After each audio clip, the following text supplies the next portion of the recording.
Hello dear students, once again welcome back in this English class. आइए, आज का topic हमारा प्रेजेंट परफेक्ट टेंस। इसके पहले हम लोग सिंपल प्रेजेंट टेंस और प्रेजेंट कंटीन्यूअस टेंस कंप्लीट कर चुके हैं।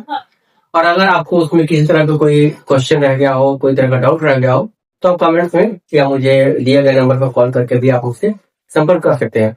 आइए प्रेजेंट परफेक्ट टेंस को शुरू करता हूँ।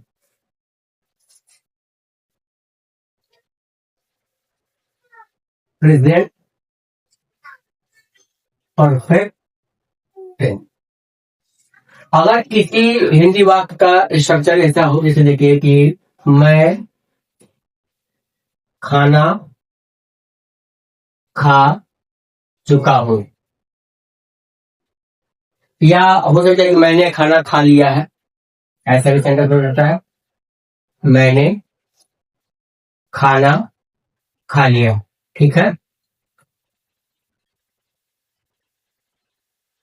या फिर देखिए, जैसे कि तुम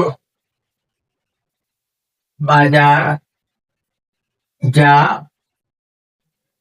चुके हो, या तुम बाजार गए हो, ऐसे भी सेंटेंस रहे तो तुम बाजार गए हो। या फिर देखिए कि उसने अपना काम कर लिया है। तो आप इन तरह के सेंटेंसेस आप देख रहे हैं कि कार्य कंप्लीट हो चुका है पूरी तरह से।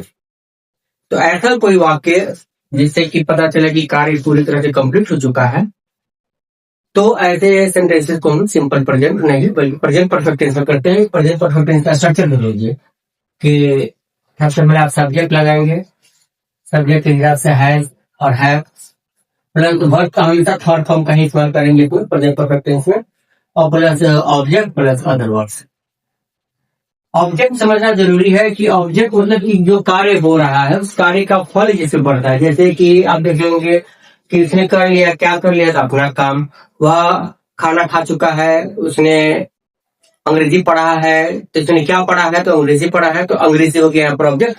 तो यहाँ ये जैसे मैं खाना खा चुका हूँ या मैंने खाना खा लिया है, तो I have taken my meal या आई हैव ईटन।